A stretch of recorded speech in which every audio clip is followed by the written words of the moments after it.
It's a plant protein party.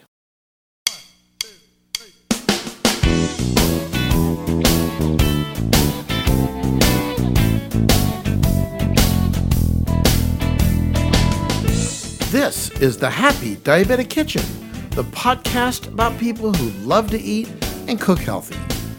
This is your guide to the world of healthy cooking and conversations about happy diabetic living and lifestyles, where we simply turn ordinary ingredients into something extraordinary. Welcome to the kitchen, and let's get cooking.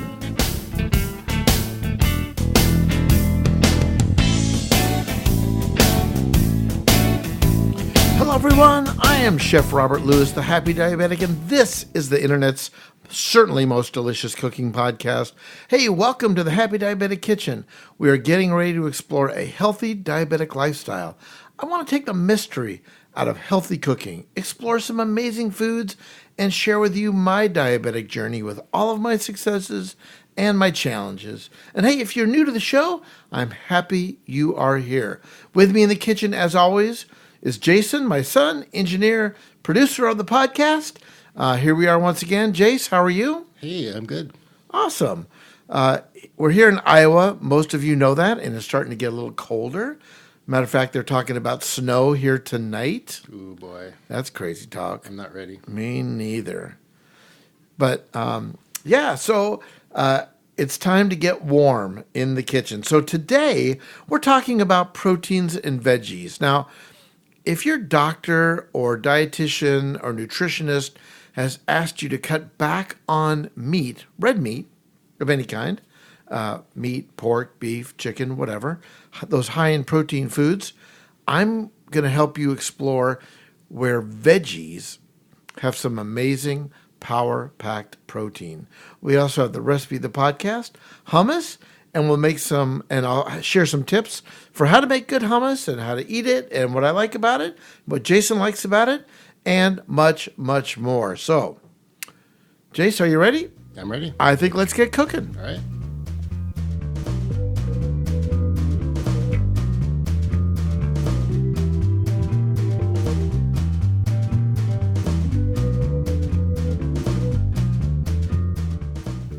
What can I eat is the number one question asked by people with diabetes when they are first diagnosed. I asked that same question. So what can you eat? Well, here's 5 simple steps that I have lived by from my friends at the American Diabetes Association. This is some sage advice. And of course, always consult your dietitian, your diabetic educator, your doctor. But as a general rule, what I'm sharing with you now has always worked good for me. So number 1, choose whole, unprocessed food over processed foods. Foods grown closest to the earth, less processed. That's going to be the healthiest and best for you. Number 2, eat non-starchy vegetables. Vegetables like carrots and cauliflower and broccoli are amazing. Stay away from the really starchy veggies. More green, more leafy greens. That's an excellent part of your diet. Number 3, limit your foods with added sugars and refined grains. Listen, I'm not going to tell you to never eat a cookie ever again, and I hope you've never heard that by anyone who's a professional. But if you can limit that, moderation is everything. Number 3, limit foods with added sugars and refined grains. That's a good way to go. Okay, number 4. This is going to seem obvious. Just drink more water instead of sodas, diet soda, or sugary drinks. Tip number 5, lower carb. Vegetarian and Mediterranean diets have shown a positive effect on managing your A1Cs. It really helps to stabilize those A1C blood sugar tests. Now, there's no magic diet. Everybody responds differently to different foods. So like I said, reach out to your diabetic educator or your dietitian for more tips. But these top 5, they're my go-tos. So one of the strategies I like to use is I simply try to cut back on red meat. But the challenge is, how do I still get that valuable protein into my diet? Plant protein, which is so abundant in so many amazing vegetables. Here's the top 5. Spinach, broccoli, legumes, lentils, soybean, chickpeas. These have the highest amounts of protein. It's really quite amazing. So I just want to drill down a little bit and talk to you about some alternatives to typical meat proteins. So one of the hottest grains around, quinoa, originally from South Africa. There are 8 grams of protein per 1 cup of serving cooked. This is a healthy food. Matter of fact, this is a food that NASA hopes to grow on space flights all around as they start to explore and we go to other destinations. But they just see quinoa as that one plant that will sustain and have lots of protein. Now, quinoa looks a lot like couscous, but it's very more nutritious. It's full of fiber, iron, magnesium. Quinoa is a terrific substitute for rice. It's super versatile. You can make muffins, fritters, cookies, breakfast casseroles. One thing we like to do is just make a big bowl of quinoa and then have various toppings like tomatoes and cucumbers and onions and kind of a build your own quinoa bar. Quinoa, 8 grams of protein for 1 cup, high in protein. Another really great source, which is not a surprise, many of you already know this, is soy. But did you know that there's 10 grams per half a cup of serving? While beans are normally very low in amino acids, soy is a complete protein and thoroughly deserves its own status as a go-to substitute for the meat-free diet. But go easy on the processed varieties. Read the label, make sure you're really sure of what you're getting. Many of them are made with fermenting the beans, but tofu is probably the best known soy product. If protein is a concern, it's important to choose the firmest tofu available. The harder the tofu, the higher the protein content. Tofu, always going to be delicious. Next, rice and beans. Rice and beans, red beans and rice. 7 grams per 1 cup serving. One of the simplest, cheapest, veganist meals in existence is also one of the best sources of protein around. When you put rice and beans together, and what do you got? Protein content on par with that of meat. Now, you can also sub lentils or chickpeas for beans. It produces the same effect. These meals are a great way to load up on protein and carbohydrates after an intense workout. All right, so hummus and pita. So Jason, I got a question for you. Do you like hummus? I love hummus. And you've made hummus before, right? Yeah, quite a few times. Like what do you put in your hummus? Other than like the basics, I like recipes that have cumin. I only just recently learned that you can put just like water in there to make it a little more creamy, like water and olive oil. Mm-hmm. So I've been messing around with that. Yeah. What's your favorite like hummus dip thing? What do you like to dip in your hummus? That's actually hard. I think just traditional pita. Yeah. Honest, soft pita. Yeah. I like soft pita. I like carrots and I like celery. Yeah, veggies are good in there. Yeah, yeah. But here's the amazing thing about hummus and pita, since you like pita. There are 7 grams per 1 whole wheat pita and 2 tablespoons of hummus. So 7 grams of protein is amazing. So who doesn't like peanut butter? Jason, are you a smooth peanut butter or a chunky peanut butter guy? God, that's tough. I guess smooth, to be honest, even though, chunky's, I like it too. But yeah. Well, around here, I'm the minority because your mom likes smooth and I like chunky.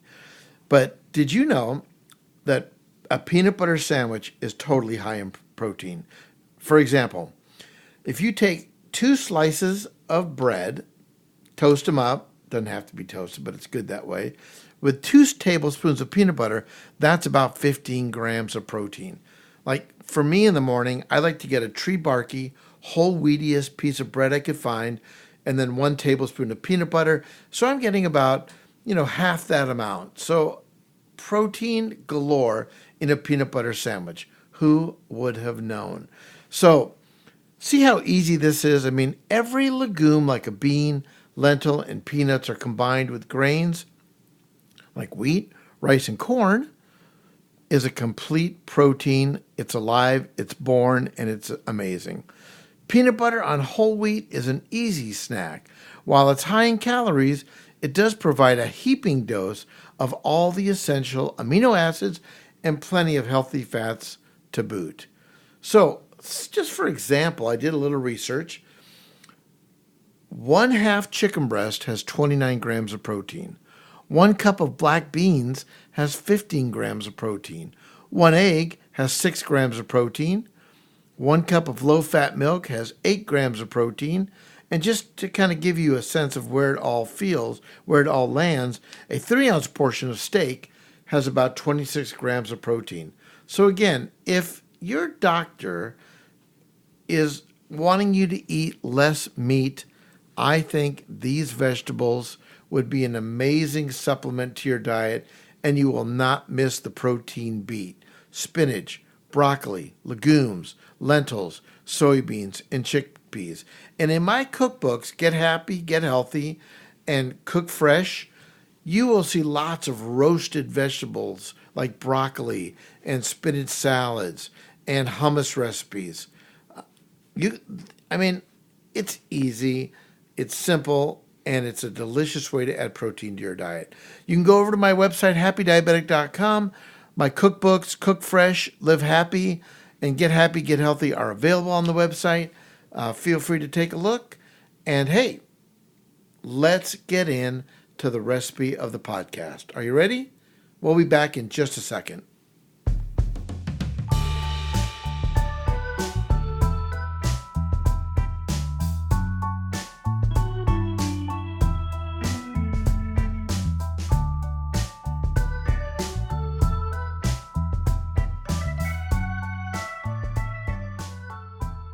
So thanks again for listening, and be sure to follow me on all my social links.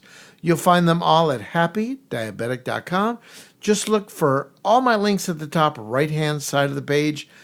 Instagram, YouTube, Facebook, they're all there. A very cool online community. People would love for you to share your experiences. People share their experiences.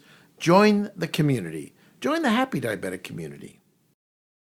So what I love about hummus is that it's healthy, and it has nothing but healthy ingredients.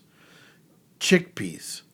Hummus's main ingredient gives you protein, good for you carbs and fiber. Like other members of the legume family, they routinely top lists of the world's healthiest foods. So eating more plant foods is good for you, right? We just talked about that. And people who make a habit are less likely to get certain diseases. Of course, lots of things affect your health. There is no miracle food, but a little hummus, it wouldn't hurt. Garlic, olive oil are two of the best known and best studied ingredients. They both are part of famously good for you Mediterranean diet. These zesty seasonings give hummus amazing flavor. What else I like about hummus, my friends, is it's creamy. It's a creamy dip.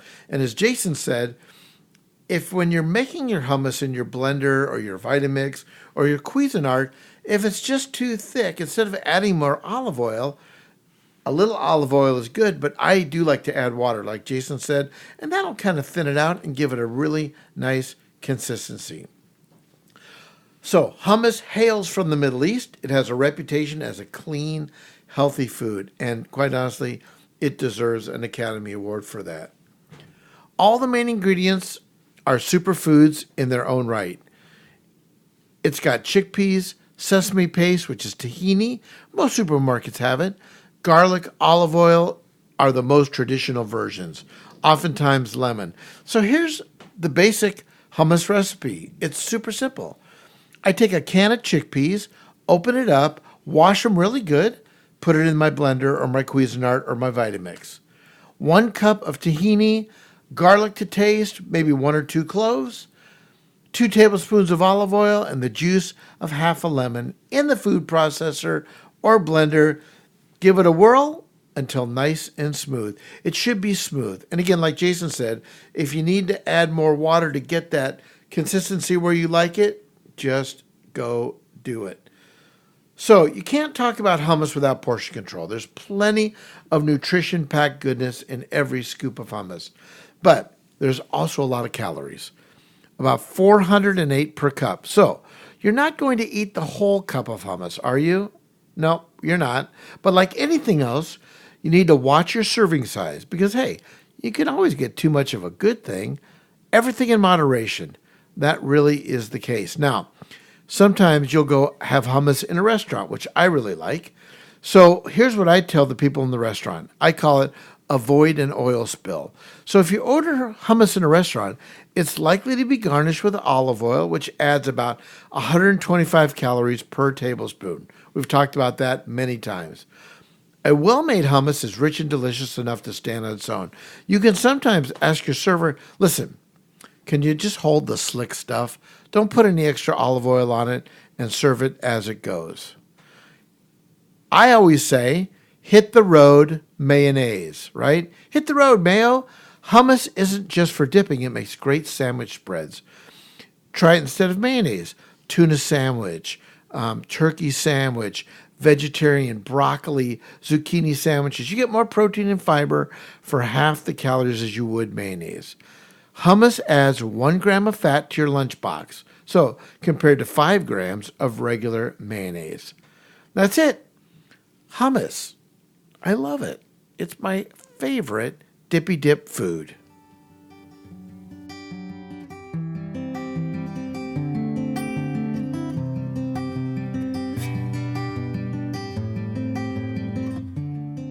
So if you're loving what you hear in the kitchen, please leave a comment or feedback at Stitcher, Google Play, or Apple Podcasts, or wherever you're listening. Your thoughts and concerns are much appreciated. And again, glad you're here in the kitchen with us. Thank you. Our podcast is produced and engineered by Jason Lewis. Our theme music by the Happy Diabetic Kitchen Band, and yours truly, Chef Robert, on the guitar. And of course, our Diabetic Kitchen mascots, Scout and Tucker, who are off somewhere playing with their toy mice. Well, hey, thanks for tuning in, and let me leave you with this thought. Bethany Frankel, the founder of Skinny Girl Cocktails, once said, "Your diet is a bank account. Good food choices are good investments." Well, so long for now, and remember, no one loves you more than me.